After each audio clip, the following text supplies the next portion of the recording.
After well, it's December 30th. Happy New Year. After my disability, my permanent disability, when I had resolved myself to do and follow through with what the medical professionals had begged me to do for a decade. Uh, Within 9 months, no, it was about a year, the woman that I had dedicated my life to for 7 years, a friend of mine, said, "Poverty knocked on the front door, love ran out the back." She left. I didn't fulfill her image for herself and the future. She couldn't see past my disability. And many other things, I'm sure. I don't question her decision. And then shortly after that, my children were gone in an evening. And my family estranged themselves from me. Well, needless to say, I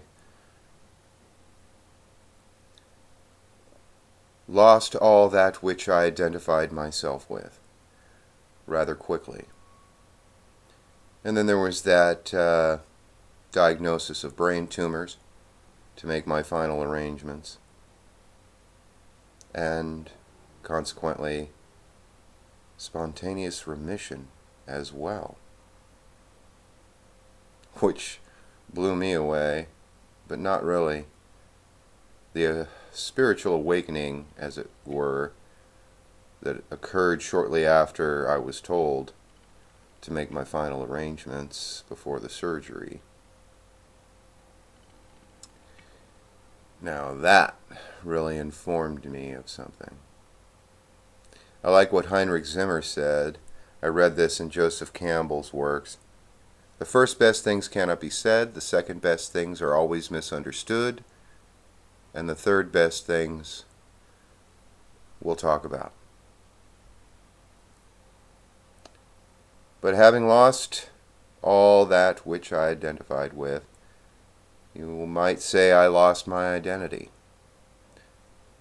And the identity dissolved.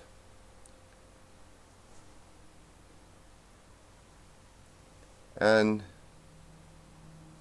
with that diagnosis and the request, the order of the doctor to make my final arrangements, there was a man that had come into my life shortly before.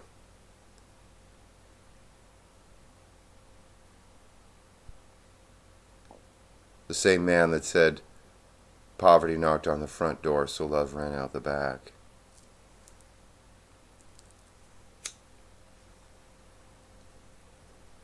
But in my diagnosis, I got pissed. I said, "This is it."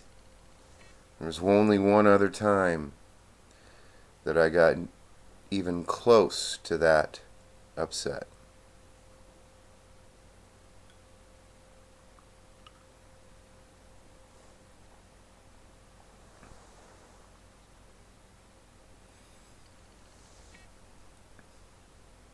And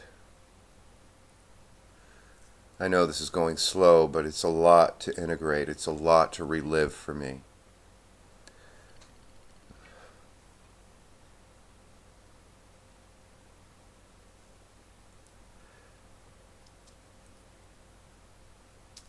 I got so angry, and things were so left undone, frayed at the edges, that I knew that there was no absolution. I was not going to be able to fix what had been broken before the scheduled surgery,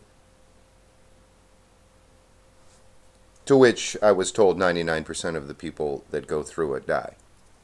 Hence, make my final arrangements.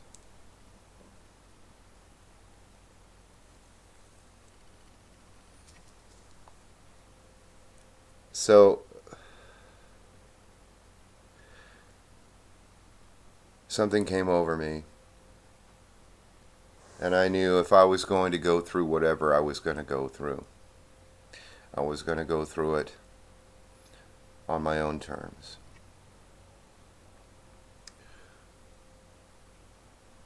And that changed everything for me.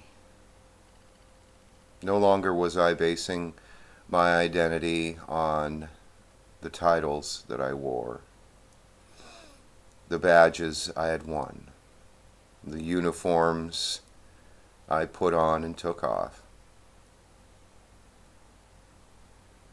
They would all be informed by me. Like it or leave it, as if death were right on my doorstep. It would be informed of who I am, and I would not inform myself through it.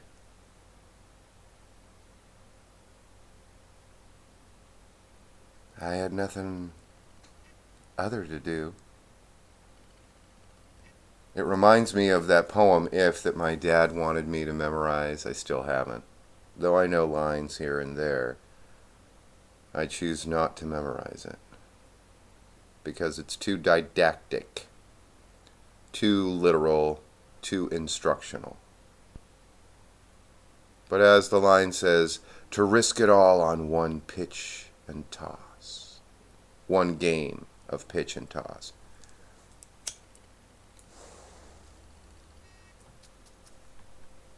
That was my equal. That was my equivalent. That's what I found within myself. I shall risk it all. And I thought I was a gambler before, but my Lord, I was ready to go to the altar itself, naked as I am.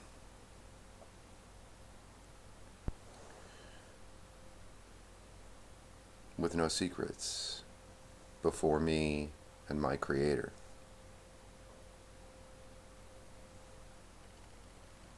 That's when I had an image still of a Creator that was instilled in me rather than one informed by me. That's important. Mark those lines.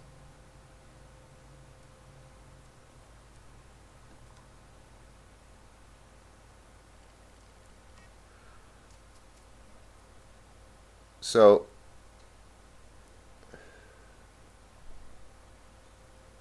I couldn't have absolution. But this man that came into my life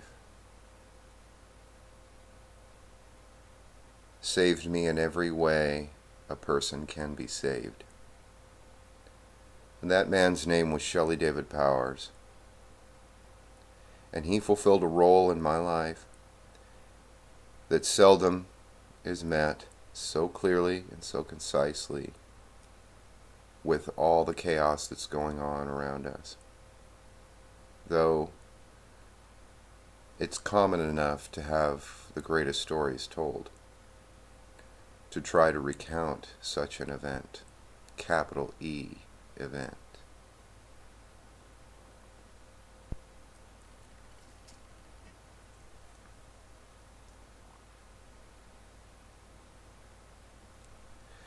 The role he played was guide. The role he played was elder. He did not pretend to be the answer man. In fact, that was one of his alter egos, his nemesis.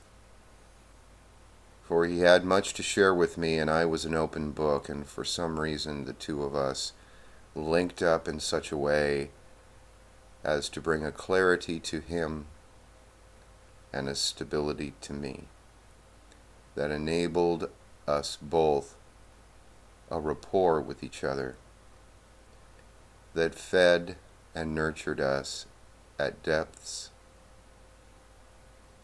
that are seldom touched by another person.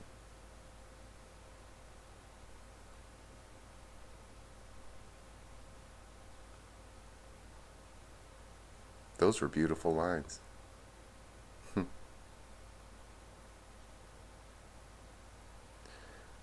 So I woke up this morning and I was angry. I had dreamt an angry dream. A dream where I was shaking my fists.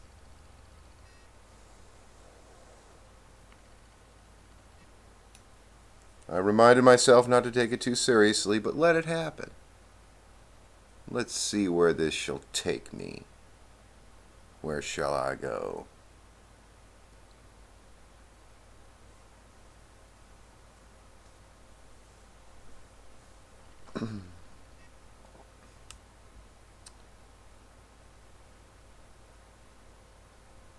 I have another elder. I've had a few in succession now. Because it works. Because I have recognized the characteristics of the archetypal guide, capital G. At this point, and I'm very grateful for it. Consciousness seems to come and go.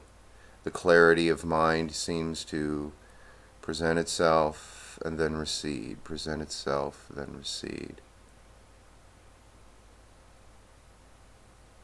So I try to organize my 24-hour-a-day life